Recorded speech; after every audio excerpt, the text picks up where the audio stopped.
Alle 7.26 di mercoledì 12 luglio, buongiorno Sicilia da Michele Cucuzza ed Angelo Gagliano. Subito attualità dell'ultima ora per cominciare, ma anche guai che troppo spesso ritornano, liquami in mare, sporcizia in città, vedremo però anche storie di altro genere. Catania, oltre al teatro, capitale anche della giovane letteratura, un fenomeno poco raccontato e che invece merita molto.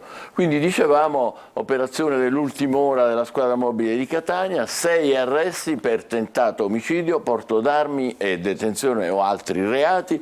L'operazione si chiama Mine Vaganti e scaturisce dal raid armato effettuato in un negozio di Nesima mesi fa, contro il quale sono stati esplosi numerosi colpi d'arma da fuoco, un vero e proprio assalto, e i responsabili, i presunti responsabili, sono stati rintracciati dalla mobile. Ci saranno maggiori dettagli in mattinata nel corso di una conferenza stampa, noi naturalmente vi aggiorneremo nel telegiornale.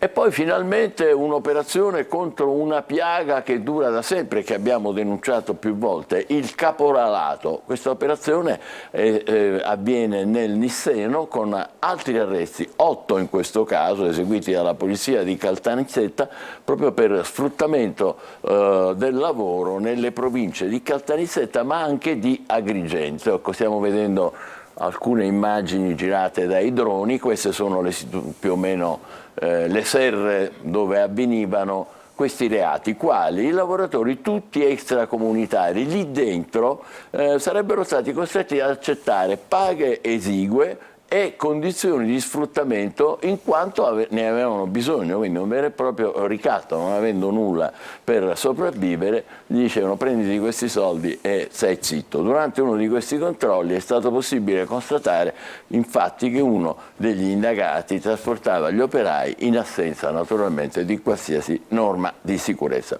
E adesso veniamo ai guai di questo inizio d'estate, da Mare Blu a Mare Nero, scarichi fognari che compromettono questo avvio di stagione balneare. I sindaci della costa, dei comuni della costa ionica di Catania sono sul piede di guerra, sotto accusa i depuratori. Vediamo. Tutti sotto l'ombrellone a guardare il mare con diffidenza. Quell'acqua un tempo limpida negli anni è diventata sempre più inquinata. Da cristallino il mare a un tratto diventa scuro. Correnti di materiale maleodorante, liquami e sporcizia di ogni genere lo attraversano. Ad essere interessata è tutta la costa ionica messinese. Ma anche il bagno si può fare. Ieri era proprio una vergogna, con molta schiuma, passava di tutto. Quindi venire a mare ormai è un problema. Arriva. Io da un mese che sono qua e si può dire ho fatto 2 o 3 bagni perché l'acqua è impossibile. Proprio ho paura di infezioni, di cose, perché ho sentito anche persone che si sono ammalate per questo, che hanno avuto delle bollicine in corpo. Ma in questo momento avere il mare perennemente sporco, ora si è pulito, ma fino a poco fa, un'ora fa non era sporca. È un peccato. È un problema che si ripete tutti gli anni. Io non riesco a capire per quale motivo questo mare è sempre sporco. Ci sono sempre, ogni giorno, scie di non si sa di che cosa. Nessuno si muove. So che l'anno scorso hanno fatto un'indagine, pare che hanno incriminato anche qualcuno dei comuni che riversano e sversano sull'Alcantara, però non è che si muova granché. Un serio problema per i gestori degli stabilimenti. Speriamo che questa situazione cambi, anche perché per costruire una meta turistica ci vogliono tanti anni e molti sacrifici, mentre per distruggerla basta una domenica di mare sporco, 2 giorni di mare sporco, e anche grazie o a causa dei social anche una piccola macchia d'olio diventa gigante. Si mobilitano anche i sindaci di alcuni comuni. Noi stiamo chiedendo con forza, io e anche il sindaco di Fiumefreddo, chiederemo con forza un maggior attenzione all'Alcantara e al depuratore dei giardini. Anche il collega di Taormina, il nuovo sindaco di Taormina di Catena di Luca, l'altro giorno si è lamentato della cattiva organizzazione nella gestione del depuratore di giardini. Decine le segnalazioni arrivate alla Capitaneria di Porto, i cui controlli hanno accertato che si tratta di reflui fognari trascinati dalle correnti migranti provenienti dalla costa messinese. Gli obiettivi sono puntati su quanto accade alla foce del fiume Alcantara, dove agisce il Consorzio per la rete fognaria del comprensorio turistico taorminese, ma anche altri complessi. Oltre all'inefficienza dei depuratori c'è anche il fenomeno degli allacci abusivi, diversi gli esposti. Indagini sono in corso. Anche noi indagheremo fra poco, andremo a Fiumefreddo. Avete sentito poco fa uno dei sindaci che è particolarmente preoccupato per l'inquinamento nel tratto di mare, in particolare bellissimo lì tra Riposto e Fondachello. Vedremo un po' qual è la situazione in diretta. Adesso è una bella storia, ci vuole anche questa. Oltre 100 delfini in gruppo avvistati al largo di Catania. E c'è pure la piccola Etna, una stenella con la pinna mozzata da qualche predatore purtroppo. Attenzione alle plastiche, ma poi vedremo invece nei tratti più vicini alla costa qual è la situazione per quanto riguarda i liquami. Lo vedremo fra poco. Angelo, vediamo intanto i quotidiani siciliani. Michele, direi di restare proprio sul mare, a mare, perché c'è l'SOS che arriva da Portopalo, pesca fra crisi di vocazioni e filiera pazza. I prezzi praticamente dalla barca al bancone fino a più 500%. Mamma mia. Quindi un caro prezzi impressionanti. E poi a Catania, favori all'Interporto, anche Armao e Falcone a processo in autunno. Questa è una vicenda che abbiamo già seguito. Ancora parliamo di inflazione, crollano i salari, l'Italia è maglia nera tra le grandi economie del pianeta. In un anno i salari sono scesi del 7,5% e l'Istat vede una schiarita sul potere di acquisto. E nel frattempo c'è la card antirincari, ne abbiamo già parlato ieri, è in arrivo per 1,3 milioni di famiglie. E c'è ancora il PNRR in primo piano, l'intesa con Bruxelles, parte l'iter per la quarta rata, sono state concordate 10 modifiche a quello che era il piano originale. L'altra notizia che vediamo accompagnata da una foto, eccola qui, religione capovolta. L'arcivescovo di Catania ha parlato della falsa fede dei mafiosi e del rinnovato impegno della Chiesa, lo ha fatto a Berlino. Poi ci sono due vicende, una che ci sta molto a cuore, è vicinissima a casa nostra, sul mancato di sequestro della Caronte Tourist. La Caronte Tourist si tira fuori, adesso sospende le tratte per le isole minori e sarà un problema. Poi l'inchiesta stupro dopo i drink, la presunta vittima conferma le accuse alla Russa Junior. Questa la prima pagina della Sicilia. Allora ci torniamo con le pagine interne su alcuni temi. Lo scandalo Interporti, a Catania processo anche per Falcone e Armao, le pressioni politiche per il reintegro di un dipendente della SIS e il patto corruttivo per la concessione. Questi i temi che hanno portato per l'appunto al processo. Poi ancora sulla città di Catania, un focus su Librino, in particolare dal degrado alla speranza.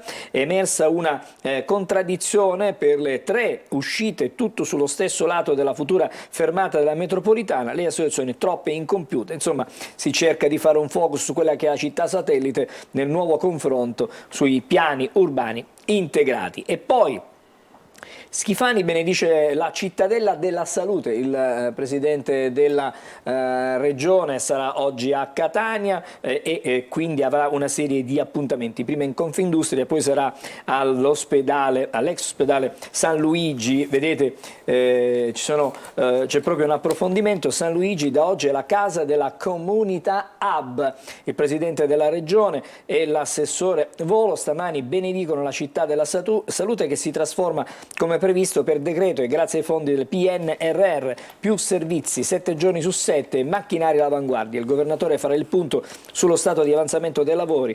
Ci sono le polemiche di CGL, CISL e UIL e anche di UGL, assenti perché contrari alle sfilate. Questa è la situazione che viene raccontata dalla Sicilia. Adesso siamo alle edizioni di Palermo di Repubblica, si parla di vicende strettamente legate proprio alla città, al capoluogo siciliano, strisce pedonali e rifiuti, città indegna. Sono emergenze infinite, proteste dopo la morte di una donna investita, nei cassonetti anche documenti della regione, sono stati ritrovati dei documenti della regione siciliana. C'è l'appello della famiglia Borsellino, lo vediamo, vogliamo verità, non guerre politiche, il legale dei figli del magistrato ucciso dalla mafia e le celebrazioni del 19 luglio, Paolo deve essere di tutti, ci sono divisioni su quelli che sono i cortei per l'appunto che si preparano. Poi voltiamo decisamente pagina, da Lazza a Baglioni, 3 mesi di concerti, quindi la città vivrà anche un grande momento di musica che ha già in parte comunque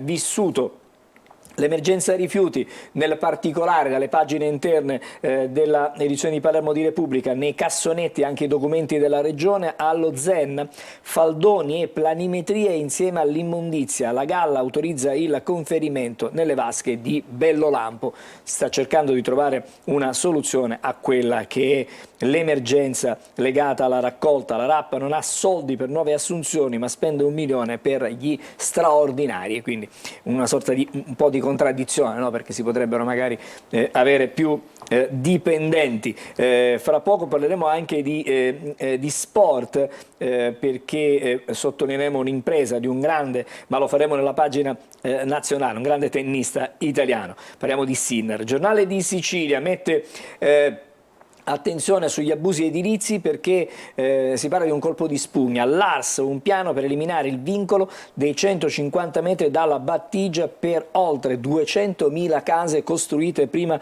della sanatoria del 1985. La firma è di Fratelli d'Italia, ma il sostegno è trasversale. L'emendamento in Commissione Ambiente, dal Palermitano all'Agrigentino, da Triscina a Punta Braccetto, le zone che sono più interessate da questi abusi edilizi. E poi ancora regione, gli idonei assumete noi prima di fare altri concorsi a proposito dei dipendenti regionali. La quarta rata del PNRR, modificati 10 obiettivi, arriva la carta contro il caro alimenti e poi gli affari e i segreti dei clan, i summit convocati con i pizzini dopo la retata di Resuttana di cui ci siamo occupati nei giorni scorsi con i nostri telegiornali. A Lampedusa c'è stata una protesta, 1 migliaio sono andati in piazza, dice basta militarizzare l'isola, un'ondata di 19 sbarchi, approdano 829 migranti, sono in oltre 2200 nell'hotspot che ne può contenere massimo 400. Poi a Bellolampo c'è l'ordinanza per risolvere il caos estivo, si potranno usare gli spazi residui velocizzando lo scarico. Questo sulla prima del Giornale di Sicilia. Adesso siamo anche sulla Gazzetta del Sud, che ha proprio in apertura la vicenda legata alle comunicazioni, ai trasporti con le isole minori e il rischio caos, 3 navi ancora bloccate, Schifani cerca una soluzione, la società Caronten Tourist rompe il rapporto con la regione, ma garantiremo il servizio. Sta evidentemente montando questa vicenda nel cuore dell'estate. Nebrodi, impianto di rifiuti devastato da un rogo. E poi la Russa Junior, accuse confermate, la giovane dice mi ha offerto un paio di cocktail e non ricordo più nulla. Questo per la vicenda La Russa. Poi sempre dalla prima, PNRR, via libera alle 10 modifiche su 27 obiettivi per la quarta rata. E poi ancora sempre sulla prima pagina è Pietro Currò, il 9° assessore della Giunta Basile per i fatti che riguardano più strettamente la città dello Stretto. L'Ucraina nella NATO, non c'è fretta, vertice di Vilnius, Stoltenberg gela e fa infuriare Zelensky, che forse si aspettava evidentemente una soluzione diversa. Il confronto poi ieri tra la Meloni e il presidente turco Erdogan e anche con Sanak, e intanto Mosca avverte gli Stati Uniti su quelle che sono le armi, l'utilizzo delle bombe a Grappola. Allora, vediamo un po' cosa succede sui collegamenti con le isole minori. Lo strappo di Caronten Tourist: garantiremo il servizio per non penalizzare le comunità locali. Dopo la conferma del sequestro delle navi, la società si sgancia dall'apporto con la regione. Il governatore cerca una soluzione, ha convocato un vertice a Palazzo d'Orleans per cercare di individuare una soluzione dopo l'intenzione che è stata manifestata dall'azienda, alla società, di interrompere i collegamenti con le isole minori, pur continuando comunque ad assicurare i servizi in regime di libero mercato. Quindi è una vicenda piuttosto spinosa, piuttosto complicata quella di cui stiamo parlando. E poi l'abusivismo di cui abbiamo già detto. Condono per tutti, una proposta imbarazzante, una sanatoria per case e ville costruite nei 150 metri dalla battigia, ma è davvero questa la priorità della Sicilia? E l'approfondimento di Giacinto Pipitone, il capogruppo all'Arsa di Fratelli d'Italia, presenta una proposta per sanare gli immobili che sfregiano i litorali siciliani. Vediamo un po', sono 720.000 i fuorilegge, questo è un dato che viene ripreso dalla Gazzetta del Sud. Direi che per quanto riguarda i fatti siciliani ci possiamo fermare qui. Sì, tra poco Catania sporca, le immagini della spazzatura sparsa nella nostra città sono immagini girate pochi minuti fa, le vedremo fra un momento. State con noi, buongiorno Sicilia.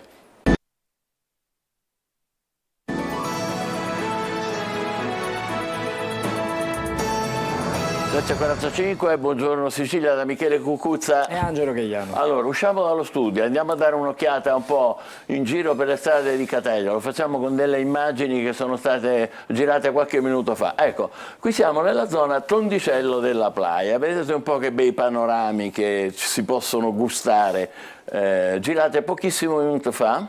Ecco, guardate, ancora, ripeto, Tondicello della Playa. Eccola, guarda che questa è addirittura ostruita. Guarda un po', c'è di tutto. Abbiamo fatto una piccola, non una discarica, addirittura una piccola diga. Questa sempre zona Tondicello della Playa. Ecco, ancora. Sono immagini di pochi minuti fa, girate a Catania. Questa è la situazione per quanto riguarda la sporcizia in città, che viene lamentata spesso, viene raccontata con disappunto dai turisti che dicono quanto è bella Catania, purtroppo peccato che è così sporca. Ecco, guardate ancora un po' qua. Adesso ci spostiamo fra pochissimo, vedete qua la striscia non finisce. Poi ci spostiamo e tra poco vedremo, ecco, qui siamo già nella zona ancora più centrale. Qui siamo veramente in centro, siamo nella zona di via di San Giuliano. No, qui siamo a Castello Orsino e qui siamo in via di San Giuliano. Qui siamo in via di San Giuliano, dove praticamente, a parte i rifiuti, c'è tanto praticamente sporcizia. Qua ci sono dei, diciamo, spazzatura non raccolta. Dove sacchetti. siamo? Qui siamo proprio alla salita di via San Giuliano a Catania, in pieno centro cittadino, come vedete. Guardate com'è tenuta bene. Qui siamo, diciamo, ecco, questa è via di San Giuliano, la possiamo vedere con quello che c'è a terra.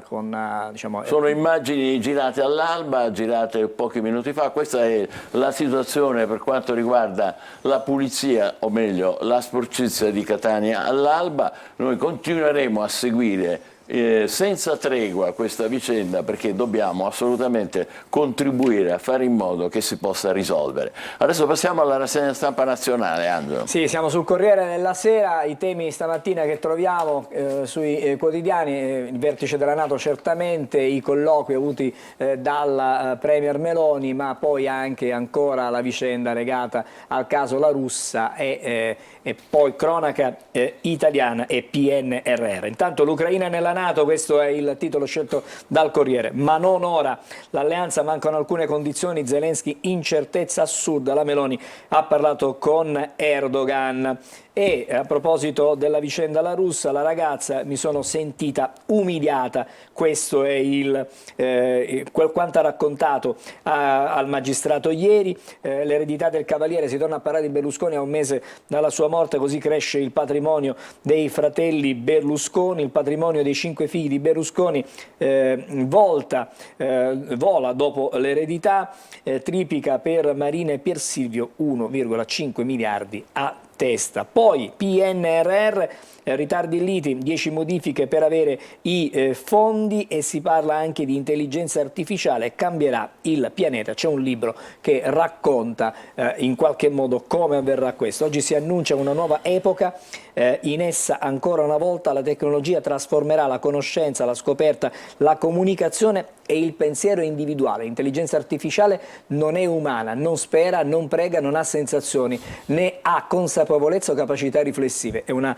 creazione umana che rispecchia processi umani su macchine create da esseri umani. Poi la fotonotizia stamattina ci sta tutta, l'impresa di Sinner in semifinale, vado a giocarmela con gioia, affronterà un mostro del tennis come Novak Djokovic. Per Sinner prima volta che si gioca in un grande slam i quarti di finale, davvero un gran risultato per lui. Adesso la Repubblica, che ha invece un tema diverso, parla della censura in Rai, del servizio pubblico, accuse al direttore di Rai News Petrecca, ha tagliato le notizie scomode per la destra, giornalisti e sindacato in rivolta, lui replica polemiche di Penny Vendoli, scontro nel CDA sul programma di Facci, i vertici rinviano la decisione. E poi c'è il PNRR, il governo cambia i piani per salvare la quarta rata dei fondi dell'Unione Europea. Anche qui la NATO non apre a Kiev, c'è l'ira di Zelensky dal vertice di Vilnius, nessuna data per l'ingresso dell'Ucraina nell'alleanza atlantica. Ancora la ragazza 3 ore dai PM, la ragazza che accusa il figlio della Russa, conferma tutto, parla di incubo. E anche qui tennis, la prima volta di Sinner in semifinale a Wimbledon per il nostro atleta. Sarà veramente una sfida importantissima. Il caos PNRR anche sulla stampa, c'è l'allarme sui conti pubblici. Giorgetti, il ritardo diventerebbe un problema, la Schlein premia ostaggio di inchieste e di scandali, mentre Bruxelles è pronta ad esaminare i nuovi piani italiani, tempi più lunghi per i fondi, social card di 380 euro per i più poveri.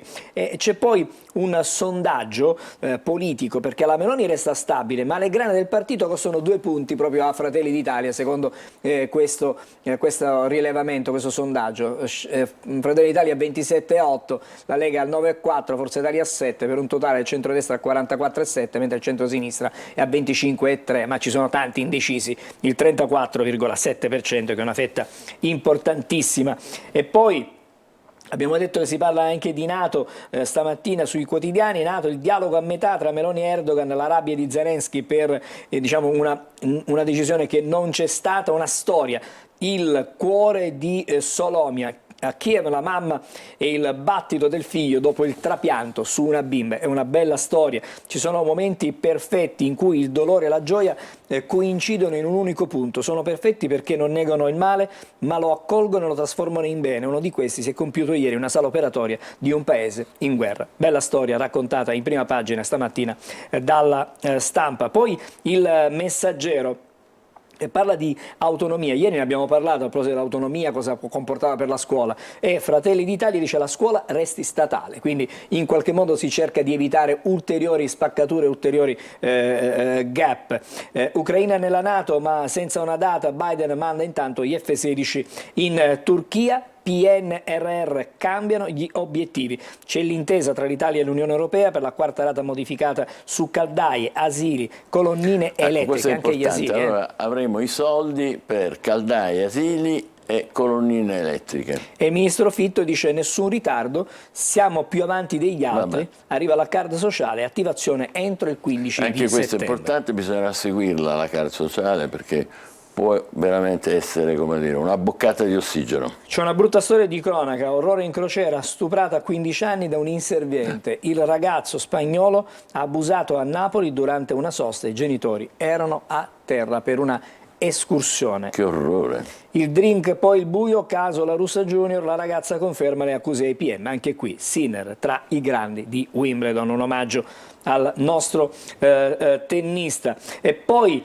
siamo sul Fatto Quotidiano, Nordio vuole salvare pure i politici mafiosi, nel mirino il concorso esterno in mafia, e quindi cioè l'eventualità che possa essere abolito questo reato, concorso esterno, ma insomma è ancora un'ipotesi. Un'ipotesi. E poi Italia l'ultima per stipendi, meno 7,5%, Meloni card, spot e mini bonus per quanto Questo è riguarda... importante, che abbiamo gli stipendi più bassi di tutta Europa, meno 7,5, questa è una cosa importantissima. Poi non possiamo lamentarci, cioè, ma la gente non va negli stabilimenti, non va al ristorante, non va qua, non va là, anche se ci sono i turisti. Per forza, abbiamo gli stipendi più bassi di tutta l'Europa.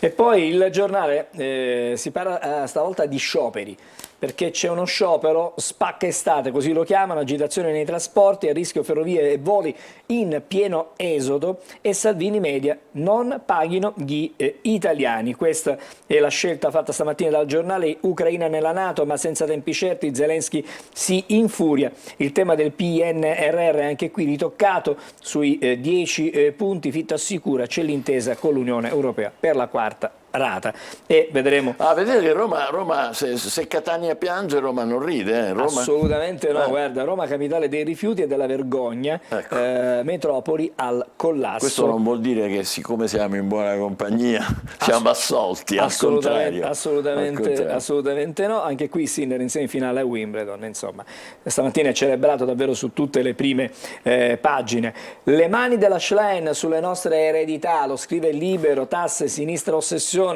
Presentato il piano fiscale del nuovo Partito Democratico, oltre al salasso sulle rendite, più imposte sulle successioni e riforma del catasto, a rischio le case. E poi caro prezzi, il governo aiuta i poveri perché arriva la social card da 380 euro, disponibile per circa 1,3 milioni di nuclei familiari. La card contiene quasi 400 euro da spendere contro il caro vita. Poi in Rai si può criticare soltanto la destra, il fango di Report va bene, i dubbi sui giudici no. Questa è la riflessione di Alessandro Gonzato. E poi Fitto smonta le balle, scrive sul PNRR di Elli e soci. Lasciamo Libero, adesso invece leggiamo la prima pagina di Avvenire. Biglietto aperto, questo è il titolo, perché si parla della NATO che conferma l'appoggio all'Ucraina ma senza una data per l'ingresso nell'alleanza. Zelensky deluso, ora si lasciano margini a Mosca, la Francia fornirà missili a lunga gittata, quindi ci sono sempre delle evoluzioni su quelle che poi la guerra sul terreno. Il manifesto, l'ira di Kiev che la NATO lascia fuori, e poi il titolo, guarda, accompagnato dalla foto, la Magna Card dopo il reddito di cittadinanza tagliato e l'assegno di inclusione ridotto, ecco, dedicata a te, la carta anti-inflazione per fare la spesa da poveri, vale circa €1 al giorno e sarà per pochi un gioco delle 3 carte, così questo scrive che è il manifesto. Questo l'ha già stroncata questa carta, va bene. Questo è il manifesto. C'è poi il Tempo di Roma, c'è trovato l'accordo sul PNRR, eccolo qui, cabina di regia, sciolto il nodo quarta rata, il ministro Fitto illustra i risultati della mediazione, condivise con Bruxelles 10 modifiche su 27 obiettivi. Non esiste alcun ritardo né tempistiche vincolanti, siamo in linea con l'Unione Europea. Questo è quello che scrivono sul Tempo. Una card per le famiglie in difficoltà, si torna a parlare del contributo, e poi c'è una fotonotizia che accompagna una modella transgender eletta Miss Olanda 2023. E le colleghe commentano, cioè, come sono cambiati i tempi, non ci stanno più le miss che sognano la pace per mondo. Vabbè, questa, diciamo, stamattina la scelta del quotidiano Il Tempo. C'è forse la possibilità di leggere un'ultima prima pagina, che è quella della Nazione di Firenze, che ha una riflessione, parla dei giovani sfiduciati e senza pensione. Un flop, le trattative per garantire un assegno alle nuove generazioni, ma l'Istat avvisa, un ragazzo su 2 vive in condizioni di deprivazione. Quindi una situazione davvero preoccupante per le future generazioni. Poi c'è l'ira dei sindaci, lei è di destra, è fascista in automatico. È una domanda, questa è la domanda, certo. l'inno a Roma, bufera sulla direttrice. Insomma, è da ieri che ne parliamo di questa vicenda della direttrice d'orchestra Beatrice Venezzi, che ieri è stata a Lucca e ha diretto un concerto per le celebrazioni pucciniane. Fermiamoci qui provvisoriamente. Allora, adesso c'è il meteo, vediamo che tempo fa. E poi torneremo a parlare dei nostri mari, questa volta dal lato del pericolo. Abbiamo visto prima i delfini, ora tocca agli squali. State con noi, buongiorno Sicilia. Ben ritrovati ad un nuovo appuntamento con Trebi Meteo, giornata di mercoledì di piena estate con clima ancora molto caldo, intenso e rovente un po' ovunque, tanto sole sì, ma qualche disturbo è atteso lungo l'arco alpino, coinvolte marginalmente le zone prealpine. Entriamo più in dettaglio ed osserviamo cosa ci attenderà sulla Sicilia. Anticiclone nordafricano ben saldo sul territorio, è robusto, garanzia di condizioni di stabilità, ampi spazi di cielo sereno sull'isola e un clima molto caldo, intenso e torrido nell'entroterra con punte massime di 35-36 gradi all'ombra, dunque qualcosa in più al sole, valori diurni un po' più contenuti lungo le coste, ma qui con affa accentuata dopo il tramonto. Un caldo decisamente insopportabile che si farà sentire anche nella giornata di giovedì, non solo nelle ore pomeridiane ma anche nelle ore notturne. Per il resto tanto sole sì, estesi rasserenamenti sul territorio e temperature minime che anch'esse gradualmente saranno in aumento. Ulteriori dettagli in merito sull'app di Trebi Meteo sul nostro sito web. Se mi interessa. Eccoci qua, siamo di nuovo in studio con un ospite, stavamo già parlando con lui, gli diamo il benvenuto a Riccardo Strada, che è direttore dell'area marina protetta delle Isole dei Ciclopi, cioè siamo nella zona di Acitrezza, Cicastello, Capomuline, insomma, la sapete meglio di me. Allora, avvistati gli squali, dove in particolare, Strada? Ma sul discorso dell'avvistamento degli squali credo che dobbiamo riportare le cose a una certa normalità. Faccio una battuta, ma non è tanto una battuta. Il fatto che siano stati avvistati più squali ultimamente è legato al fatto che ci sono più cellulari. Un tempo i cellulari non c'erano in mare. Quindi c'erano anche prima? Un tempo uno vedeva qualche cosa e lo raccontava a quattro amici. C'erano anche prima, quindi? Assolutamente sì, ce n'erano di più prima. E dove sono? Nel nostro mare, nel Mediterraneo, ci sono molte specie di squali, ci sono anche quegli squali che la cinematografia ci ha fatto pensare siano degli esseri cattivi. Noi in Mediterraneo abbiamo lo squalo bianco, che è proprio il protagonista del film, Lo Squalo. Abbiamo lo squalo tigre, poi abbiamo tutta una serie di squali piccoli, innocui, il palombo, credo che tutti l'abbiano assaggiato, il gattuccio, sono piccoli squali. Il palombo per esempio sta sul fondo e mangia conchiglie, cioè mangia molluschi. Se gli infilate un dito in bocca invece di avere dei denti ha delle specie di piastre. Vabbè, torniamo in studio, lasciamo stare questo cartello un momento, ascoltiamo Strada.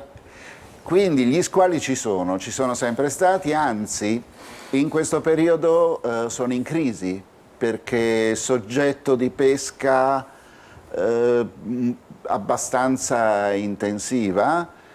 Spesso gli squali vengono pescati, poi tagliati a fette, venduti. Scusi, la interrompo, vediamo il cartello con gli avvistamenti adesso. Allora, sono stati avvistati il 17 giugno a Oliveri, Messina, il 21 giugno tra Solanto e Fondachello, questo è Palermo, quindi la zona di Fondachello, non il nostro, quell'altro. 28 giugno Casteldaccia, zona di Palermo, 1 luglio al largo delle coste catanesi, 9 luglio a Santa Flavia, Palermo, 10 luglio spiaggia del Tono a Messina. Ma torniamo in studio, c'erano sempre stati questi avvistamenti? Sì, assolutamente. Ora con i cellulari ce ne accorgiamo. Le dirò di più, l'altro giorno uno dei pescatori con cui lavoriamo, perché stiamo facendo una ricerca sulla pesca nella nostra zona, uno dei pescatori mi ha raccontato che è rimasto impigliato nella sua rete uno squalo tigre di circa 3 metri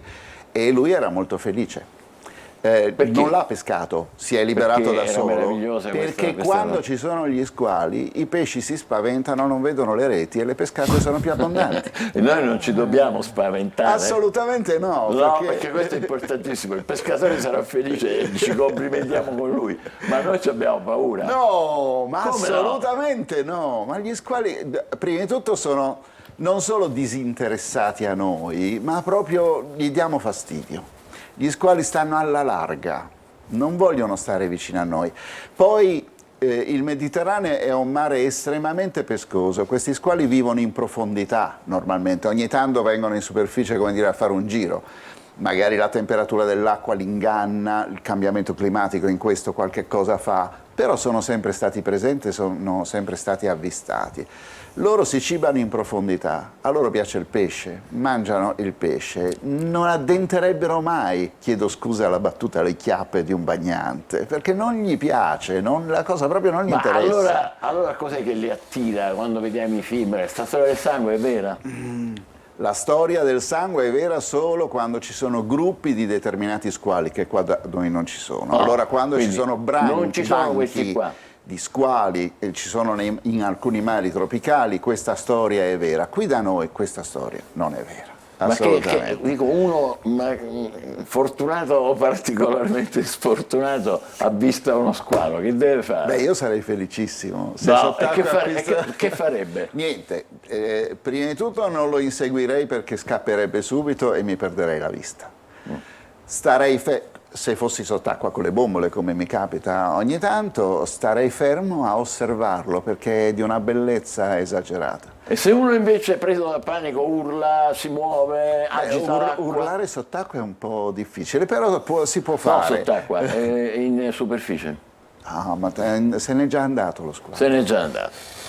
Quindi, state tranquilli, se n'è già andato. È come dire, fanno parte del panorama. E di più, sono un elemento essenziale dell'ecosistema del Mediterraneo. Caspita, stiamo imparando una cosa nuova. Ci aiutano a eliminare pesci malati, fanno la parte di tutti i predatori anche terrestri, come nell'ecosistema l'orso, il lupo, tengono l'equilibrio tra le varie lei qua che specie. si è fatto filmare, che faceva qua? Io non sto vedendo... Ah, no, non sono io quello. Ecco. E adesso? Ma è uno squaletto, oltretutto è piccolo. Ma perché si avvicinano adesso così tanto alla riva? È normale questa cosa? Si sono sempre avvicinati. Sono sempre avvicinati, come dicevo, questa è la dimostrazione. Adesso ci sono i cellulari, prima non li avevamo. Casteldaccia, guardate, mamma mia, questo è proprio a fior d'acqua, ragazzi. Io avrei urlato come ma probabilmente guardandolo così questo sarà lungo 1,5 metri, una cosa così. Che è una cosa piccola. Ma lei è fantastico. No, è il mio mestiere, se permette. Allora è la differenza tra... io sono qui a raccontare delle cose, no? A voi, agli ascoltatori, a riportare, come dire, la realtà su alcune cose. Lo squalo è un animale bellissimo, estremamente pittoresco e ci sono, se pensate che nel Mediterraneo sono registrati solo 2 casi in cui lo squalo bianco è stato implicato in un attacco. Uno è stato nel Golfo del Quarnero negli anni 70, Istria per intenderci, la zona della Jugoslavia. Era probabilmente un animale che era rimasto intrappolato in una zona poco pescosa, risalendo ha visto le carni bianche e un altro è un sospetto di attacco a Piombino negli anni 80. Quindi diciamo che negli ultimi 50 anni non si registra il caso che uno squalo abbia attaccato il Mediterraneo. Ci ha molto rassicurato, però noi restiamo sempre un po' agitati e vorrei in chiusura, ringraziandola molto, che lei si rivolgesse ai più piccoli, ai nostri figli, ai bambini, che dicono: mamma, papà, ci sono gli squali, non voglio più fare il bagno. No, io direi: mamma, papà, ci sono gli squali, portatemi a fare il bagno. Datemi una maschera, datemi un tubo. Ecco perché una cosa che i bambini devono imparare, che devono imparare anche i genitori, che il mare non è una tavola su cui si naviga e su cui si nuota. Il mare incomincia là e poi scende e sotto È meraviglioso, è bellissimo. Che bello, le sue parole ci confortano moltissimo, anche se resta qualche esitazione interna. Vorrei che chiarisse, per favore, cos'è l'area marina protetta delle isole dei Ciclopi? Questa è una cosa importantissima, perché... È una cosa importante. No, perché tocca a Cittezza, Castello, Capomulino, cioè il meglio del meglio, no? Come sì, che cerchiamo di salvare e di migliorare. Ora ne parliamo poi, più avanti ne parliamo.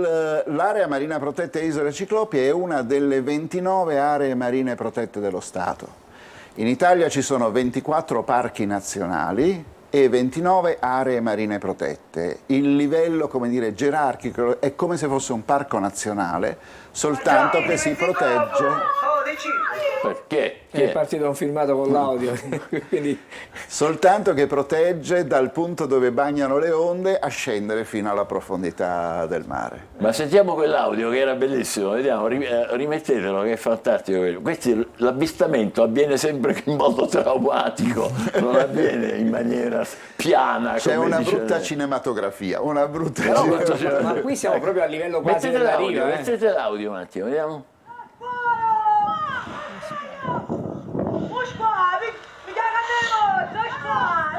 Ma questa è Napoli. Ah, qui siamo.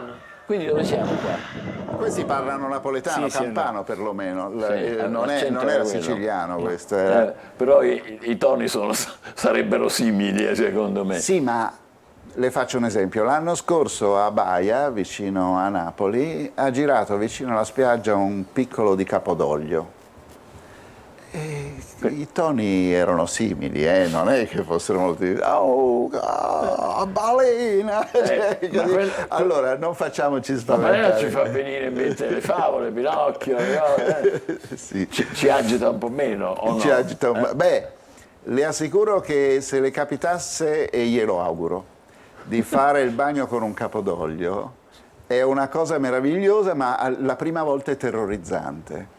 Pensi che il capodoglio è una bestia, un capodoglio adulto arriva a 29 metri di lunghezza. Aiuto! E ha questa bocca enorme con questi grandi denti conici e essere osservati a questa distanza da un capodoglio all'inizio crea un po' di soggezione. Poi che cosa succede se uno lo sa? Dovete sapere tutti quanti che il capodoglio mangia una sola cosa, calamari. E ha, come molti cetacei, la possibilità di farci un'ecografia. Lancia un'onda di suoni, legge il ritorno e ci fa un'ecografia. Vede che abbiamo lo scheletro e quindi siamo degli amici. A quel punto diventa amichevole. Perché non siamo calamari. Perché non siamo calamari. Ma Senta, ma ora dobbiamo avere paura pure delle balene. No, per questo le dicevo, quando i capodogli si lasciano avvicinare, non bisogna cercare di avvicinarli, ma ai ricercatori o a chi fa gli avvistamenti può capitare. E ti capita di essere in acqua, si lasciano avvicinare. Ti guardano e tra l'altro i capodogli, i cuccioli che sono lunghi 9-10 metri, una cosa del genere, sono pure giocherelloni.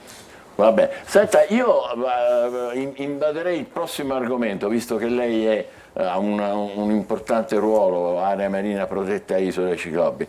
Lì c'è un problema serio di zona Fiumefreddo, San Marco, sversamenti in mare sempre più diffusi, bagnanti sempre più preoccupati, disgustati, eccetera. Che sta succedendo? Purtroppo succede quello che succede da tanto tempo. Non è che sta succedendo qualcosa di nuovo. Il problema è che purtroppo sta continuando una separazione di coscienze tra quello che si fa a terra e quello che succede in mare. Lo interrompo un attimo, le chiedo di avere pazienza.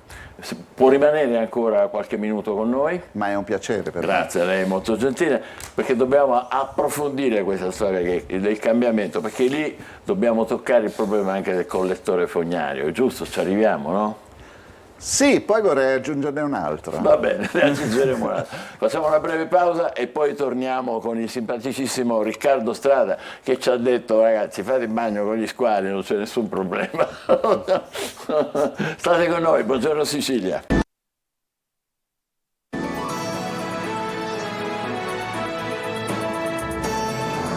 Situazione coste siciliane. Allora, su 1637 km di costa in Sicilia, il 24%, cioè 1 su 4, ammettiamo, detto così un po' alla grossa, è inibita alla balneazione e di questi 45 km sono completamente inquinati al punto da risultare dannosi per la salute. Quindi praticamente è bella, è bellissima questa nostra Sicilia, vedete, c'ha 1637 km di costa, però un quarto di queste non si può frequentare, non ci si può fare il bagno. Concentriamoci sul collettore fognario di Aci Castello. Abbiamo ospite Riccardo Strada, che è direttore dell'area marina protetta dell'isola dei Ciclopi, quindi Aci Trezza, Aci Castello, Capomulini. Ecco. Allora, il collettore fognario di Aci Castello, di cui abbiamo parlato più volte anche al telegiornale Sicilia, dovrebbe incanalare gli scarichi di numerosi comuni, per quali Aci Reale, Capomulini, Aci Castello, Aci Catena, Catania fino a Pantano d'Arci. Ora cosa succede? Succede che questo collettore fognario, presentato 34 anni fa, che fine ha fatto? Allora, io posso testimoniare della storia moderna, come dire. Qui siamo nella preistoria, purtroppo sono però. Direttore di quest'area marina protetta da 3 anni, però conoscevo bene il precedente direttore, che è quello che ha trovato i soldi per la costruzione del collettore, perché i fondi per la costruzione del collettore sono fondi del Ministero dell'Ambiente stanziati perché c'è l'area marina protetta, con una motivazione precisa quindi. E questa storia è una storia di 14 anni, quindi i precedenti 15 anni non so. Lasciamoli stare. E che è successo? Allora, cosa è successo? Che il collettore, queste sono le mie informazioni, il collettore è completo, si sta lavorando alle stazioni di sollevamento, cioè partendo da Aci Trezza, questo tubo, per intenderci, arriva fino a Pantano d'Arci ed è stato costruito. Ma ovviamente le fognature non possono arrivare da Aci Trezza a Pantano d'Arci così, ci vanno a piedi per conto proprio. Quindi ci sono 5 stazioni di pompaggio intermedie che devono spingere le fognature. Una serie di queste 5 stazioni sono state costruite.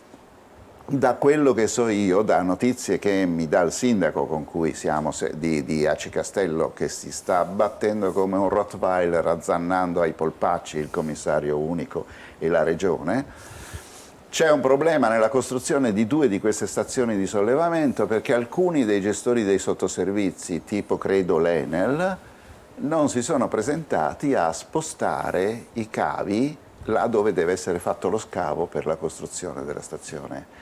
C'è tutto un contenzioso, lettere, eccetera.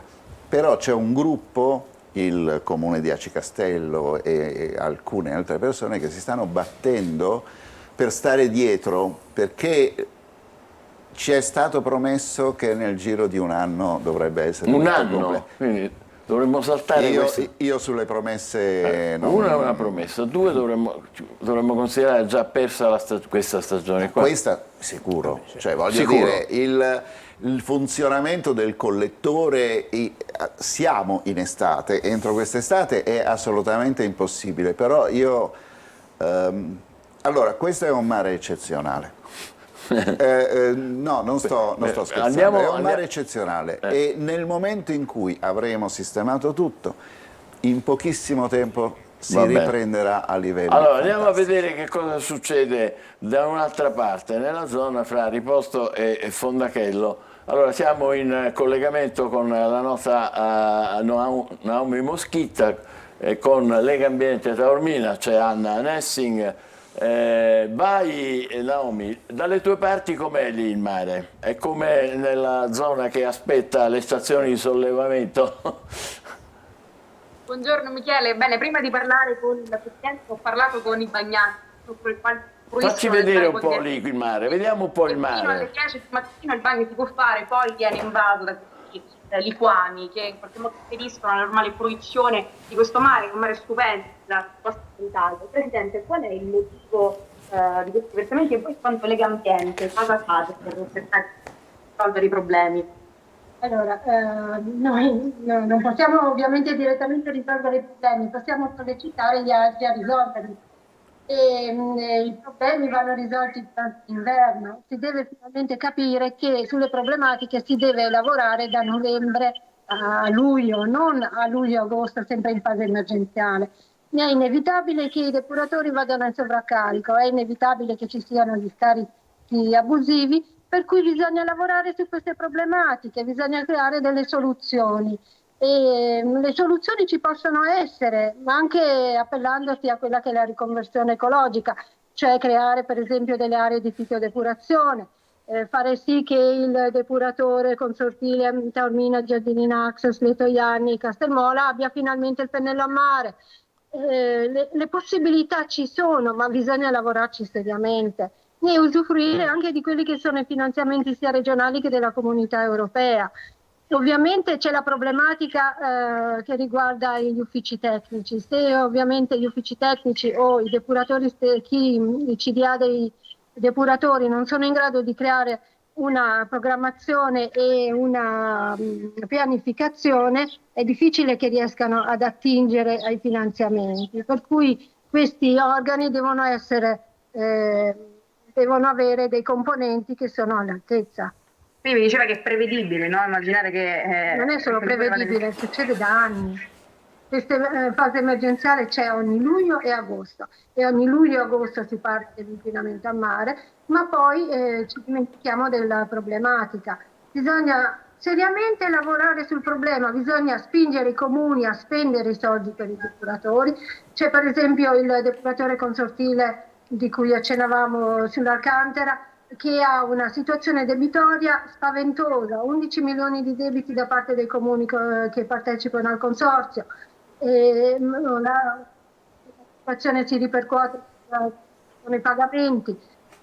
Se c'è una situazione debitoria così grave, chi fornisce gli enzimi o chi deve ritirare i fanghi delle vasche può anche rifiutarsi di farlo un bel giorno. A quel punto il depuratore viene bloccato, non può più funzionare regolarmente. Sono piccoli ricatti che chi ovviamente deve riscuotere può mettere in atto. E noi che abbiamo magari pagato le tasse e non siamo riusciti a spingere il comune a pagare i suoi debiti, purtroppo ci ritroviamo a pagarne le conseguenze. Perché il problema soprattutto in questa zona è che ci sono tante stazioni balneari e non c'è quindi divieto di balneazione, di conseguenza le persone vengono quotidianamente e fanno il bagno in acque che sono moltane, che non sono perché le problematiche non sono settoriali, nel senso che non possiamo dire che in questa porzione non c'è uno scarico, quindi l'acqua è pulita, esatto. Perché il mare non ha barriere, per cui l'acqua, le problematiche di Acireale, le problematiche dell'Alcantara o anche gli scarichi degli altri torrenti, il torrente che scarica il Capo Taormina, il torrente che scarica Spisone, ovviamente le acque si mischiano e le problematiche si spostano, per cui il fatto che un comune possa anche essere virtuoso, possa avere anche la bandiera blu, ma se il vicino poi non mette in campo delle soluzioni alle sue di problematiche, noi non ci possiamo garantire una situazione di pulizia delle acque per tutta la fascia. In questo caso quindi il problema in quanto alle ambiente l'avete individuato nella zona nella quale siamo noi oggi o nelle zone limitrofe, quindi quelle che... La problematica si ripercuote un po' dappertutto perché abbiamo avuto segnalazioni sia da questo lato che dal lato opposto, oltre il Capo Taormina, anche lì ci sono giunte segnalazioni, per cui come detto le correnti si spostano e la problematica si sposta, ma non... Grazie per queste importanti precisazioni, speriamo che l'audio sia potuto arrivare migliore di quello che abbiamo percepito noi, grazie anche a Naomi Moschita e Anna Nessing naturalmente di Lega Ambiente Taormina. Per chiudere, quando saranno pronte queste 2 stazioni di sollevamento che mancano invece in un'altra zona, siamo nella zona sua, la zona della... Questo non lo so. quindi non sparerò così previsioni, la sfera di cristallo non ce l'ho, so che ci si sta lavorando, però vorrei fare una precisazione. Dica. L'impatto di questi scarichi fognari ad Aci Trezza e Aci Castello, vorrei che fosse chiaro, è assolutamente minimo per le caratteristiche dell'area marina protetta e del nostro mare, la profondità e la circolazione dell'acqua che c'è, è un impatto limitato alla zona dove c'è lo scarico. Le acque dell'area marina protetta di tutta la zona sono eccezionali. E questo è testimoniato anche dalle analisi dell'ASP, eccetera. Ciò non toglie che il problema va assolutamente risolto, non sto dicendo che...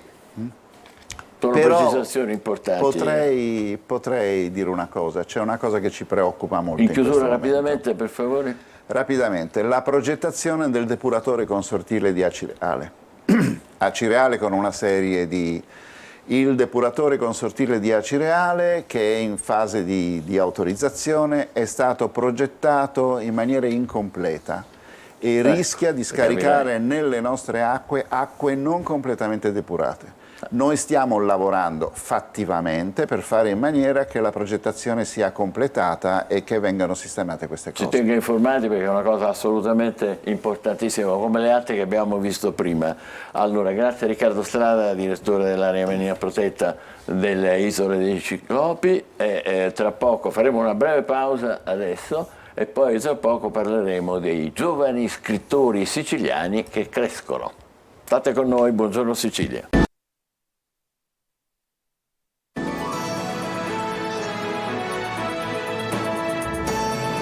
8:28, buongiorno Sicilia, giovani scrittori siciliani crescono, ne parliamo con Anna Cavallotto dell'Associazione Librai Italiani. In Sicilia c'è un vero e proprio fermento culturale, giovani scrittori che riescono a vendere migliaia di copie e diventare autori di successo. L'ultimo l'abbiamo avuto ospite l'altro giorno, Giovanni Rausi, giovane scrittore ma anche giovane esordiente. Poi la più famosa è Stefania Auci, che ha fatto questo best seller I Leoni di Sicilia, dedicata alla famiglia Florio, poi ne sta facendo, anzi ne ha appena pubblicato un seguito, e pensate che ha diffuso 1,5 milioni di copie.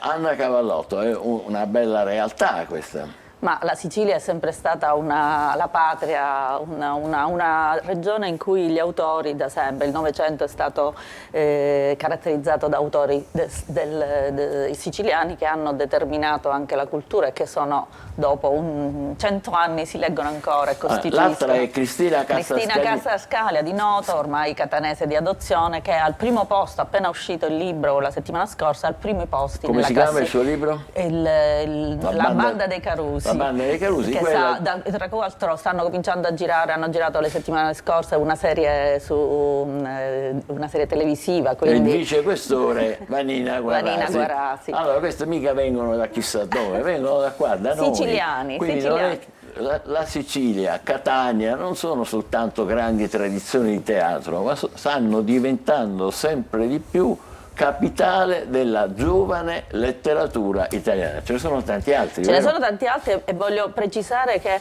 non voglio fare quelli che nominerò non sarà un elenco né esaustivo né soprattutto qualitativo, non facciamo. No, lasciamo stare, ma diciamo... Infatti abbiamo per esempio il giovane Mattia Insolia, che già il secondo libro, con il suo libro Cieli in fiamme di Mondadori.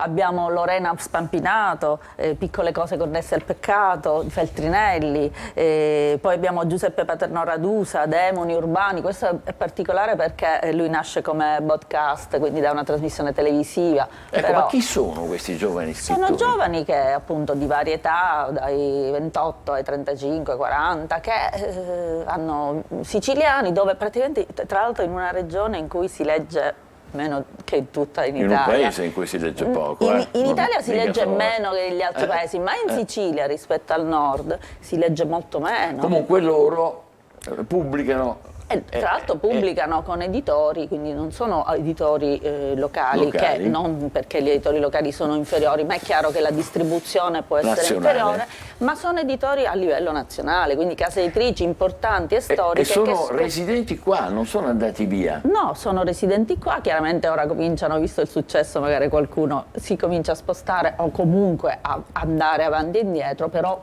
loro vivono qua. Anche perché vengono invitati a partecipare a festival, a sagre, saloni, riunioni di tutti i tipi, ci mancherebbe. Ecco, ma come si formano questi giovani scrittori? Ma questi giovani, noi ci lamentiamo sempre delle cose brutte della Sicilia, ma in fondo la Sicilia è una delle regioni che ha talmente tanto che può anche, appunto, paradossalmente, sì, c'è una bassa scolarizzazione, una bassa l'indice di lettura, eppure noi siamo permeati da cultura in genere, abbiamo la nostra storia è Questo è un conosciuta. fenomeno di cui noi ci siamo accorti e naturalmente non possiamo che compiacerci, ma è valorizzata questa realtà? Certo è valorizzata, proprio il segno è che le case editrici come Einaudi, Feltrinelli, Mondadori, Nave di Teseo, a livello locale? A livello locale è chiaro, noi tutti, moltissimi di questi autori sono stati, vanno in giro a presentare. Oggi per esempio un fenomeno che è cambiato un po' dal Covid in poi è che mentre prima si faceva la presentazione, una prima basta, ora se ne fanno tantissime, si fanno diffuse. Oggi si presentano i libri dovunque, anche nei centri commerciali, nei grandi magazzini, al ristorante, nel negozio di abbigliamento. Due consigli per quest'estate di letture? Ma ecco appunto qualcuno di questi. Abbiamo per esempio un altro fenomeno anche importante che oltre ad essere narrativa, anche libri di poesia. La poesia, che notoriamente è una cosa molto più raffinata ma soprattutto più difficile. Sì. Abbiamo una nuova Chi è la autrice, si chiama Yolanda Cuscunà, che tra l'altro ha scritto questo volumetto Tace l'umano, tra l'altro pubblicato da una neo casa editrice, quindi una nuova casa editrice catanese, la Nous, che scommette, fatta da giovani donne, che scommette su... Lei suggerisce di leggere queste poesie? Io suggerisco di leggere, intanto suggerisco di leggere.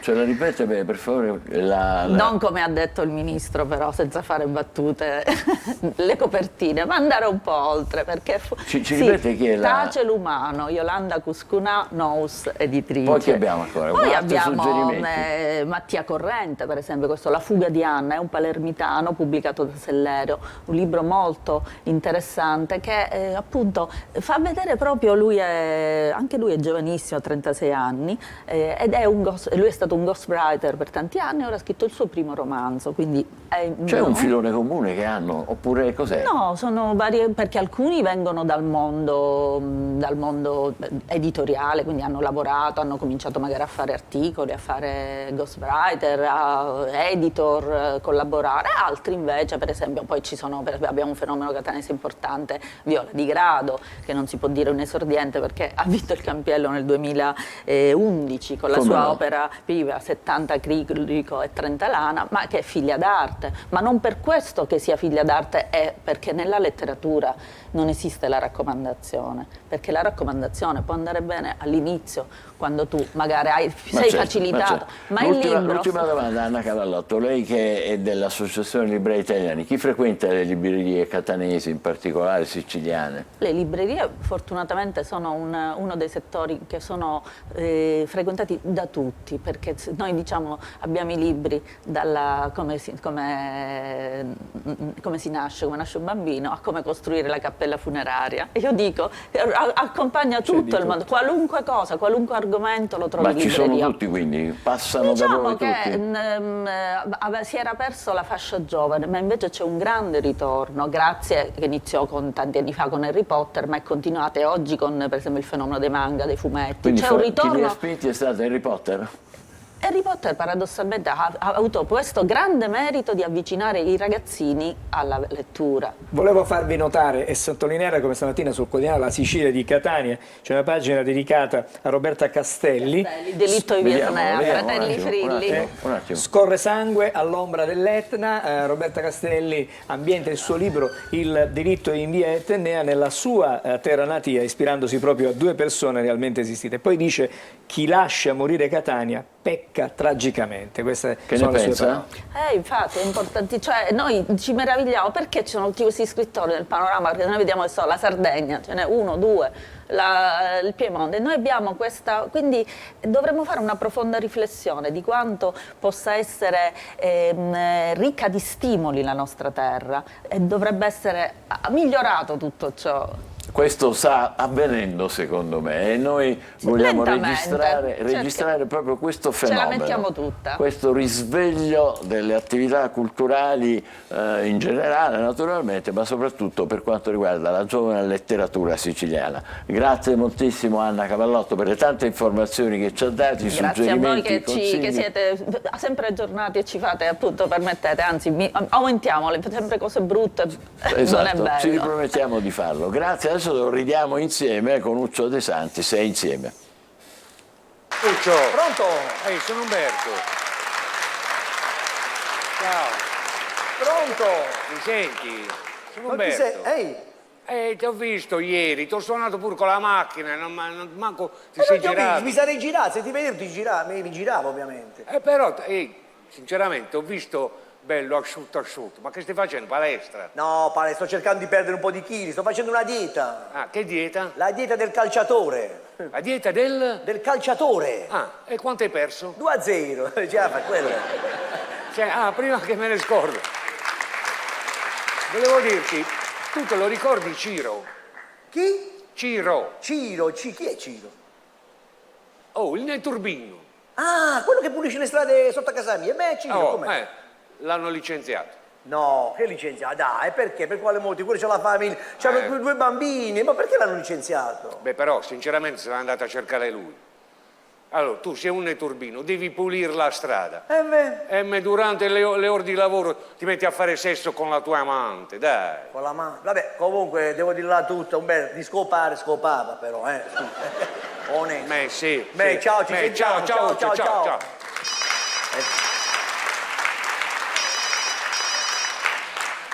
Pronto? Pronto? Chi è?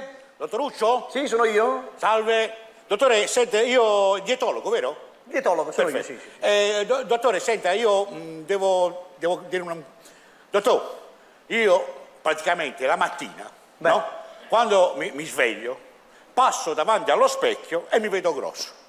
Vabbè, io la devo visitare, non è che così dal telefono mi vedo grosso. Cioè, lei quanto pesa più o meno? 110. 110? Sì. Quanto è alto? 1,70.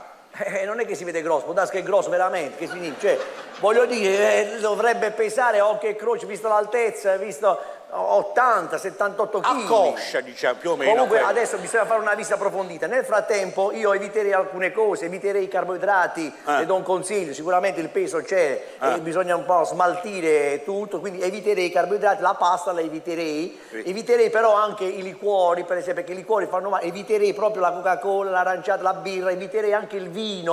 Eviterei anche la carne, io la carne la eviterei del tutto, con le patate magari certe volte, eviterei anche le patate, eviterei anche i dolci, eviterei quindi la pasta, tutti i carboidrati, questi carboidrati, le patate, i dolci, eviterei tutto insomma. Dottor, scusa, troppe cose da evitare. Ma evito di passare davanti allo specchio e passare la paura. Ma è così, è buono. Non è che, dai. Ciao. Arrivederci. Pronto? Uccio. Chi è? Umberto. Umberto, ciao. Tanti auguri, buon compleanno. Grazie Umberto, grazie. Mancavano solamente gli auguri tuoi, bellissimo, ho fatto una festa stupenda. Oh, è magnifico. Tutti quelli di Antena Sicilia invitati, tutti quanti, stava un sacco di gente. È stata veramente una festa che non facevo da anni. Oh, è magnifico. Ti ricordi gli amici che ho conosciuto in crociera dall'America? Sono venuti pure quelli. Oh, è magnifico. È bellissimo. Poi a mezzanotte tutti quanti a ballare, a mangiare i cornetti caldi, è bellissimo. È magnifico. È tutto magnifico. Senti, poi addirittura ho un sacco di regali. Ho avuto l'orologio perché non vedevo l'ora, veramente. È magnifico. Sì. E poi ho avuto un viaggio a Parigi. Oh, è magnifico. È magnifico, tutto magnifico. E poi ho avuto anche la tuta per fare jogging, sai, io sono sportivo disinvolto. È magnifico. Tanto per cambiare, tutto magnifico. Senti, ma non era anche il tuo compleanno? Sì, però io l'ho festeggiato alla buona, con la famiglia, pochi intimi. E regali, niente? Ma solo uno, però ci tenevo in particolare, il libro del Galateo. Il libro del Galateo? A te? Ma sai che significa il libro del Galateo? Certamente, è il libro che ti insegna le buone maniere, a parlare bene. Bene, vedo che già parli molto bene. Beh, ma l'hai usato, hai imparato qualcosa? Sì, per esempio ho imparato a dire "oh, è magnifico". Ah, ma ne sono accorto, infatti. Ogni cosa lo utilizzi proprio alla grande. E lo dici anche bene. Com'è che dici, sentiamo? Oh, è magnifico. Ma fammi sentire. Oh, è magnifico. Scusa, ma prima come dicevi? Capre cazzo. Ciao Alberto, ciao, grazie, ciao. Ciao Uccio, ciao. Va bene, da non perdere, domani alle 21:30. Adesso vediamo che dicono le stelle con Marco Amato in collegamento con noi. Marco, ci sei? Eccolo col suo caffè bello caldo. Buongiorno a voi. Buongiorno. Oggi che aria tira? Ci sono coppie in crisi, difficoltà, problemi amorosi? Sembra di sì, proprio perché ieri abbiamo parlato di coppie che funzionano zodiacalmente, quindi abbiamo fatto degli esempi sinastrici di come una coppia può funzionare. Vediamo un po' invece quali sono le coppie che lo zodiaco, le combinazioni che sconsiglia. Ecco, per esempio, è la coppia di Belen e di suo marito, quella che analizzo oggi. Ecco, Stefano lui, Di Martino, sì. È una Vergine ascendente Capricorno, mentre lui è un Bilancia ascendente Gemelli. Allora, in questo caso cosa ci dice lo zodiaco? Vergine e Capricorno sono due elementi di terra, quindi concreti e che vanno all'obiettivo, mentre invece Bilancia e Gemelli sono dei segni comunicativi di aria entrambi. Può succedere che la Terra, quando è un coefficiente troppo elevato, possa rallentare l'aria, che invece ha bisogno di fuggire e di espandersi. Ecco, vedete, nella logica zodiacale un elemento e un altro devono avere per forza una compatibilità. Per esempio, l'acqua deve legare con la terra perché si fertilizza e produce un frutto. L'aria e il fuoco devono traspirare insieme proprio perché devono generare energia. Due terra e due fuoco possono essere incompatibili perché l'energia del fuoco si può sentire rallentata dalla terra. L'acqua e il fuoco possono avere incompatibilità. Ecco, insomma, la logica sarebbe questa, però nel caso di Stefano e Belen, sicuramente gli alti e bassi sono sempre stati molti durante il corso del loro rapporto, ma sicuramente mentre l'uno è cresciuto molto ultimamente, proprio perché negli ultimi anni gli Aria hanno avuto delle grandissime possibilità comunicative ed espressive, la Terra si è un po' fermata.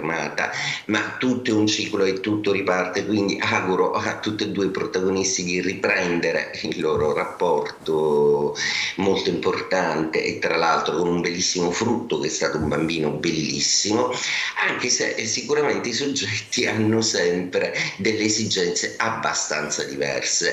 Oggi la Luna forma peraltro degli aspetti molto interessanti proprio con i Terra, con i Toro, quindi alla cara signora Belen auguro sicuramente una rinascita e una ripresa delle dinamiche che nei prossimi giorni le darà soddisfazione lavorativa, pratica e anche sentimentale. Toro, Vergine e Capricorno bene oggi, in auge assolutamente ferrati per quello che riguarda lavoro e amore, un po' meno gli Acqua, che sono invece più emotivi e più presi da qualcosa da risolvere sentimentalmente, quindi Cancro, Scorpione e Pesci. I Fuoco tendono oggi a essere abbastanza critici e protervi, soprattutto Leone per una questione di lavoro, più baldanzoso l'Ariete, mentre il Sagittario pensa a qualcosa del passato. Mi rimangono gli Aria, Gemelli, Bilancia e Acquario, che hanno la tendenza oggi ad avere i Gemelli una comunicativa diretta più nell'ambito familiare, i Bilancia quella al lavoro che però li snerva tantissimo, e gli Acquario che fuggono da un amore. Buona giornata a tutti. Buona giornata a te, grazie a Marco Amato, sempre simpaticissimo e puntuale. Angelo, hai qualche altro spunto dai quotidiani? Sì, c'è una notizia che riguarda una vicenda legata alla maturità, perché Era stata ammessa grazie al TAR con 5 insufficiente, i prof però l'hanno bocciata e adesso accusano ora basta scorciatoia. Una lettera al ministro Valditara, la studentessa pensa che aveva fatto i test di ammissione all'università a gennaio, aveva conquistato anche il pass per l'università, però non è matura e quindi dovrà rinviare questa... Povera lei, povera lei. Allora, vediamo invece che cosa è capitato un po' di tempo fa, un 10 luglio di tanto tempo fa. Lo sapevi che il 12 luglio del 1215 ad Aquisgrana Federico II è stato incoronato imperatore del Sacro Romano Impero per la seconda volta dopo aver sconfitto il suo rivale Ottone IV. 12 luglio 1812, dopo le rivolte scoppiate per le campagne napoleoniche, viene promulgata la Costituzione siciliana. E poi ancora nel 1904 nasceva Pablo Neruda, il grande poeta cileno, una delle voci più intense della letteratura del Novecento. Il 12 luglio 1932 a Reggio Calabria nasceva Luciano Rispoli, simbolo della TV garbata che si può fare senza urli e senza risse, mentre nel 1937 il famoso fotografo Robert Capa sulla rivista Life ha pubblicato una foto che sarebbe diventata presto una delle più celebri al mondo, un soldato ucciso durante la guerra civile spagnola, proprio questa. 12 luglio 1948 a Ferrara nasce Ares Tavalozzi, che è uno dei più grandi ed esperti bassisti italiani, membro storico del gruppo Aria, ha collaborato con i più grandi artisti italiani, da Guccini a Paolo Conte. E il 12 luglio invece del 1963 il nostro Marsala è il primo vino italiano ad ottenere il riconoscimento DOC, denominazione di origine certificata. 12 luglio 1986 a Wembley i Queen si esibiscono in un concerto che rimarrà nella storia, ripreso dalle telecamere, diventerà un album venduto a milioni di copie in tutto il mondo. 12 luglio 86. 12 luglio 1991 l'editore Riccardo Schicchi fonda il Partito dell'Amore, che lancerà nell'agone politico Ilona Staller e Moana Pozzi. E per concludere torniamo al 1962, quando in un locale di Londra, il Marquee Club, il 12 luglio per la prima volta